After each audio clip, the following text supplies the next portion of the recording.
Corrigeons ensemble quelques erreurs subtiles qui viennent se glisser parfois dans vos phrases lorsque vous vous exprimez en anglais. Elles peuvent ne pas affecter le sens des phrases, mais ne passent pas inaperçues. Donc faites très attention à ces petites nuances qui peuvent vous faire passer d'un niveau à un autre. Si vous voulez développer la fluidité avancée, advanced fluency, alors il faut faire attention à la précision, accuracy, in the form and content. Vous devez être précis, accurate, dans la forme et dans le fond. C'est ce que nous allons voir aujourd'hui. Analysons les phrases suivantes. Lorsque vous dites « Be careful about your word », où se trouve l'erreur? L'erreur se trouve au niveau de la préposition « about ». Est-ce qu'on dira « be careful about » en général? Oui, ce n'est pas là que se trouve le problème. C'est plutôt au niveau du contexte. « Your words ». Lorsque vous utilisez l'expression « be careful about », vous vous référez à quelque chose de général. Pour rester fidèle au contexte de la communication, on dira par exemple « be careful about what you say ». Be careful about how you use social media platforms. Be careful about giving out information to strangers. Voici des contextes dans lesquels vous allez utiliser about. Ce sont des choses générales. Mais lorsque vous voulez vous référer à quelque chose de plus spécifique, par exemple, une chose, un objet, surtout les objets, ou encore des outils. Dans ce contexte-là, vous allez utiliser with. Ici, nous parlons des mots. Mais les mots peuvent se concevoir comme un outil de communication, n'est-ce pas? Donc, vous direz, be careful about, non. Be careful with your words. Exactly. Just like you would say, you've got to be careful with that knife. You can hurt yourself. Comment est-ce que vous allez traduire cette phrase en français? J'attends vos réponses en commentaire. Alors, quelle peut être une autre phrase avec be careful with?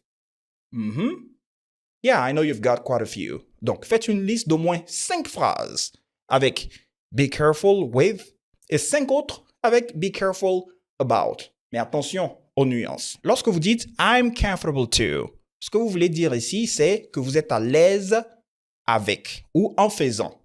Ça va dépendre du contexte en français. Donc, l'idée d'être à l'aise. To be comfortable, mais ça ne sera pas to, on dira plutôt comfortable with. I'm comfortable with that. Si vous voulez utiliser un verbe, alors ça sera be comfortable with doing something. Exactly. I am comfortable with speaking in public. C'est ça la structure de base. Donc, faites très attention à ça. Lorsque vous dites « My program is very busy », c'est pas mal. Program, c'est programme aussi en français. Mais plus tard, dans la même conversation, j'ai entendu une autre personne dire « My agenda ». Et c'est là que se trouve un autre problème. Revenons à program.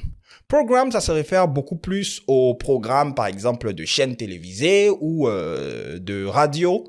These are programs, right? Émission, en anglais, ça sera show. C'est généralement dans ce contexte que vous allez utiliser program. Lorsque vous voulez parler de votre programme personnel, il sera plus naturel d'utiliser le terme schedule. J'ai un programme chargé. I have a busy schedule.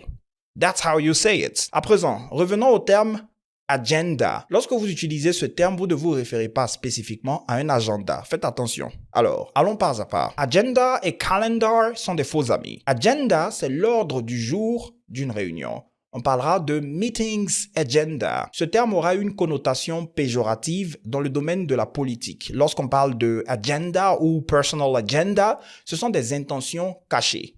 Donc, un programme, mais quelque chose de négatif. Donc, vous utiliserez le terme agenda pour vous référer à l'ordre du jour d'une réunion ou d'intention cachée, dissimulée. Et si vous voulez vous référer à un agenda tel qu'on l'utilise littéralement en français, en anglais, vous direz a diary. Et puis, un calendrier est calendar. Je disais tout à l'heure que pour vous référer à votre programme personnel, your personal planning, vous pouvez utiliser le terme schedule. Mais il y a une différence entre schedule et timetable. Timetable, c'est quelque chose de général. Par exemple, le programme des transports publics ou dans une salle de classe, le programme des cours, etc.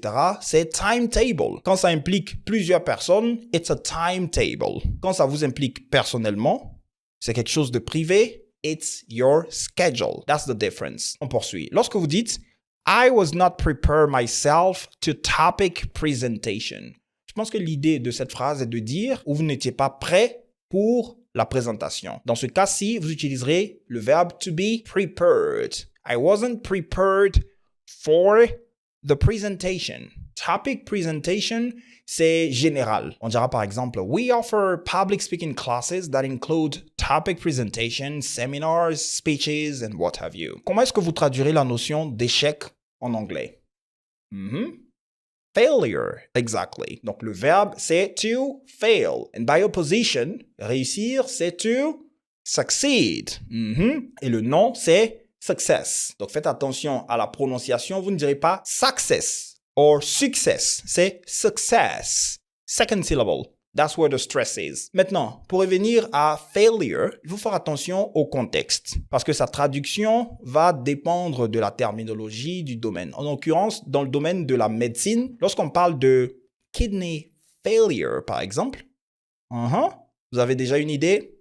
La traduction ne sera pas échec, par exemple, de rein, mais ça sera, comme vous l'avez bien deviné, l'insuffisance rénale.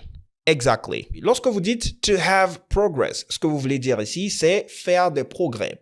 Donc, on dira plutôt make progress. Je vous laisse faire une phrase en commentaire avec make progress. Remember, surtout pas do progress, it's make. Ici, vous essayez de dire que votre mentor est quelqu'un que vous admirez. Comment est-ce que vous direz ça en anglais? My mentor is someone I admire. It's a phrasal verb, yes. Admire, pas mal. I look up to. Exactly. That's it. Alors, comment est-ce que vous direz en anglais bénéfique? Beneficial. Exactly. It is beneficial to me. Attention à la préposition. Et le verbe, c'est to benefit. Quelles seront les prépositions à utiliser ici? Vous pouvez utiliser la préposition from, to benefit from something, or to benefit by something.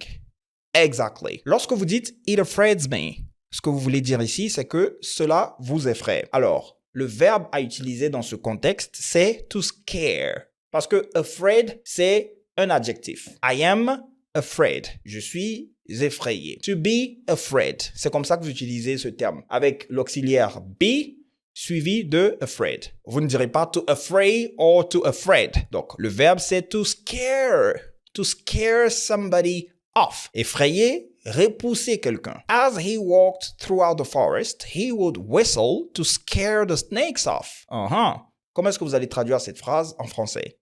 J'attends vos réponses en commentaire. Alors ici, vous essayez de dire les choses d'aujourd'hui, les choses d'actualité, les choses qui sont en vogue. How do you say that in English? Trending things, exactly. Ou vous allez dire trends. Alors, il y a deux adjectifs. Il y a trending et puis il y a aussi trendy avec Y. Ou trends, tout simplement. That's a new trend. Give me an example of trends in the comment section.